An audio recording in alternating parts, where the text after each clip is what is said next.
Hi Booktube, it's Peck. I'm going to make a real quick video today, or try to, because today is the best list of all. I'm sure, in Steve's opinion, the best nonfiction list comes out.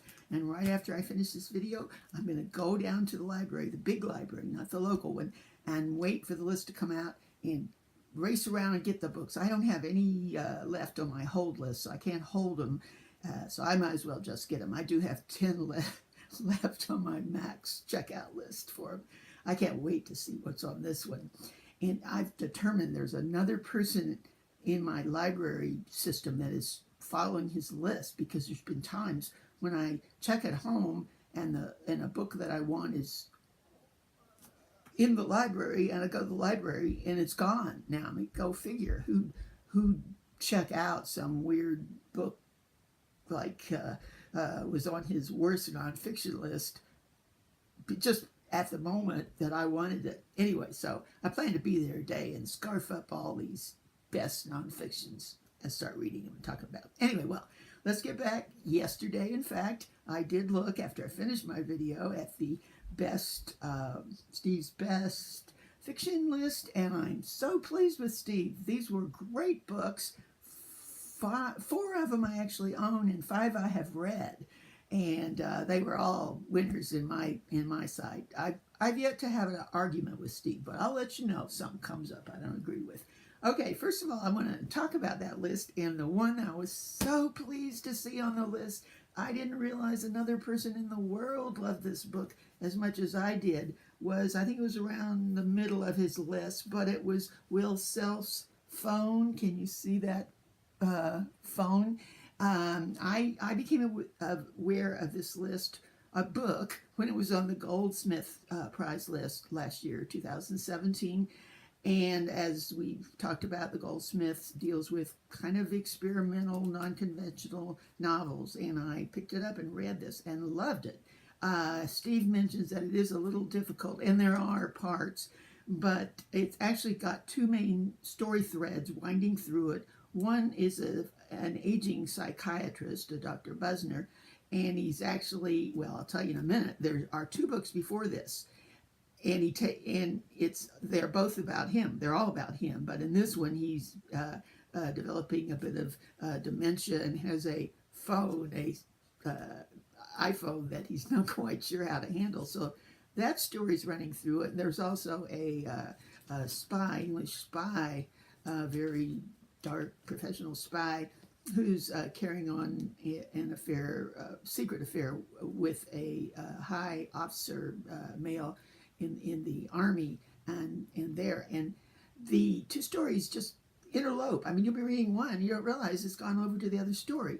That seemed to me the only thing that was hard or different, and it was pretty easy to get used to, but I just somehow loved the way this was done. If you like things, you're ready to try something just a little bit different, experimental, and it just really kept my interest. I don't know why the bookmark's there, but I did actually finish it at one time, but I'm going to read it again. But it actually, when I got it, I liked it so much that I was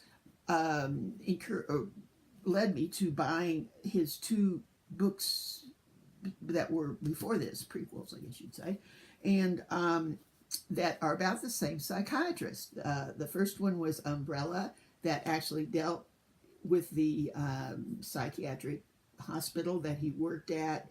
And then this one, I haven't read these, but he deals with some patients who can't seem to wake up and things he does, and I'm sure it goes into their dreams and whatever. And the second one was in 2000. Oh, I forgot to tell you, this one, believe it or not, was on the 2012 Booker long list. Can you imagine? I mean, it is unusual. It is kind of unconventional, and I was surprised to see it on the Booker list.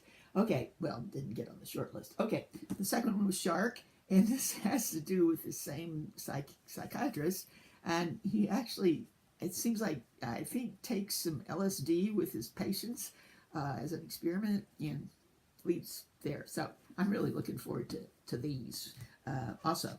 So, okay, well done, Steve, on picking phone.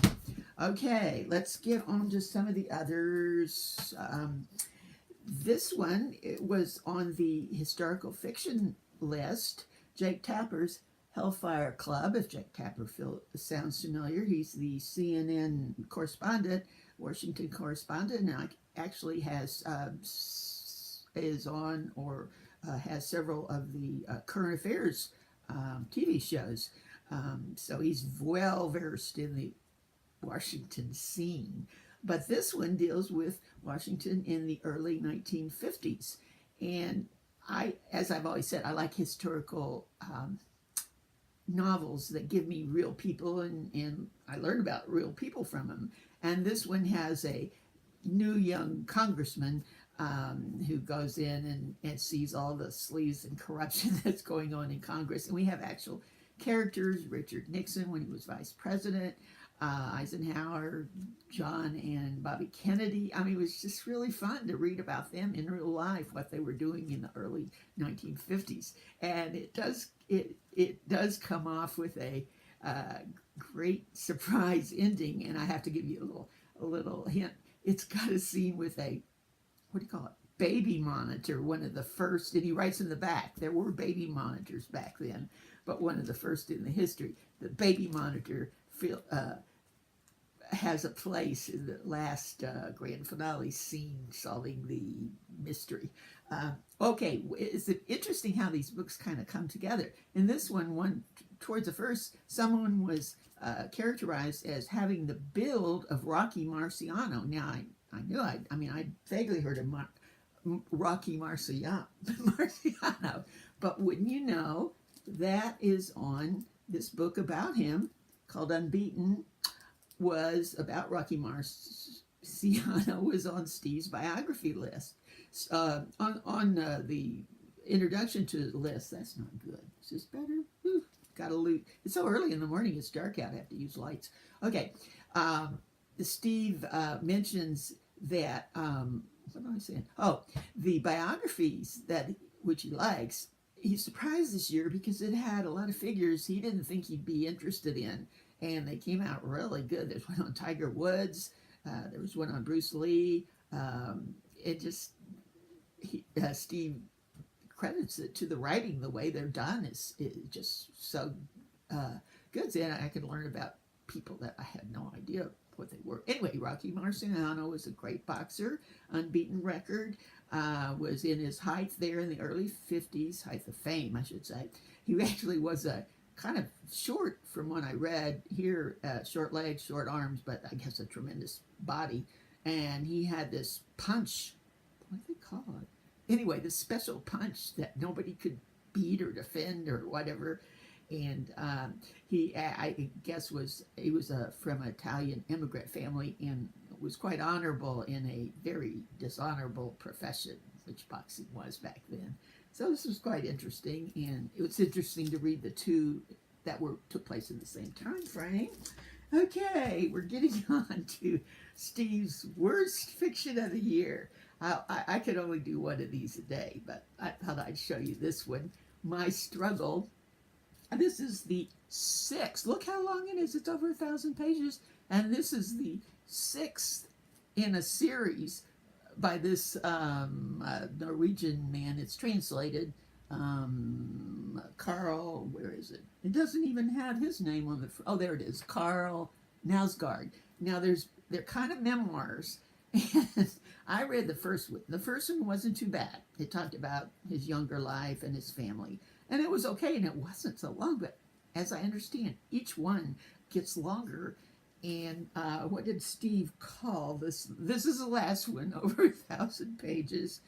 And Steve calls it Howlingly Awful, the most successful literary con job of our lifetime. I think the word bloated was used too. So the only good thing he saw of this was it was the last one. I've heard other comments to that idea also. Okay, let's end on a light note. There's a children and young adults list, which I'm kind of interested in. I've never really read or looked at those. I don't have children. I don't know any children.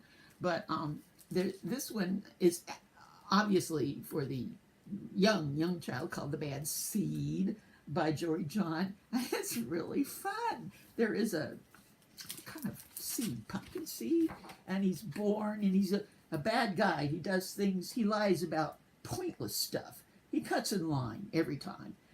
He never washes his hands or his feet. Well, it goes through in wonderful how he does a turnaround, and he's not great, but he kind of starts doing those things. And I can see if you had a kid to read to, this would be fun to read to for a really young kid. It was kind of uplifting, especially after my struggle.